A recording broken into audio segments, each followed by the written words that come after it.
In the dusty corner of a bustling city lived a man named Karim. His house was not made of bricks but of old wood, rusted tin, and pieces of cloth stitched together by time and survival.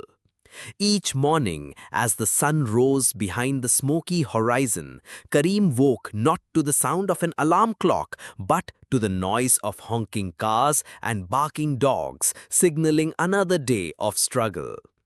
Karim worked as a laborer at a construction site. His hands were rough, calloused from years of lifting bricks and mixing cement.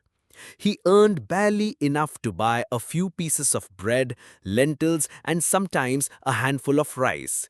But he never complained. Life had taught him that complaining didn't fill stomachs or pay rent. He had 3 children, each with eyes full of dreams far too big for the small walls they lived within. His wife, Amina, stitched clothes for the neighbors to help make ends meet. They never had much, but they shared everything, from their food to their laughter and even their pain. Karim's clothes were torn at the edges and his shoes had holes in them. Yet every morning he wiped them clean and walked with dignity. Poverty can take away many things, he would say, but it cannot take away self-respect.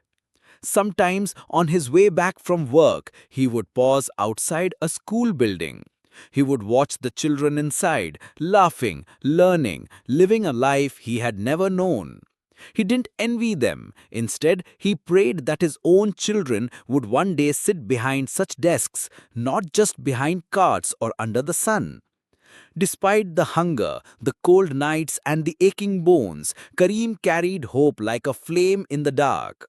He believed that one day things would change, maybe not for him, but for his children.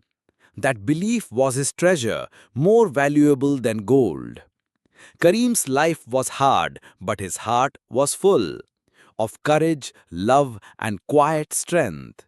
And in a world that often judged a man by what he owned, Karim stood tall, not because of his wealth, but because of his spirit.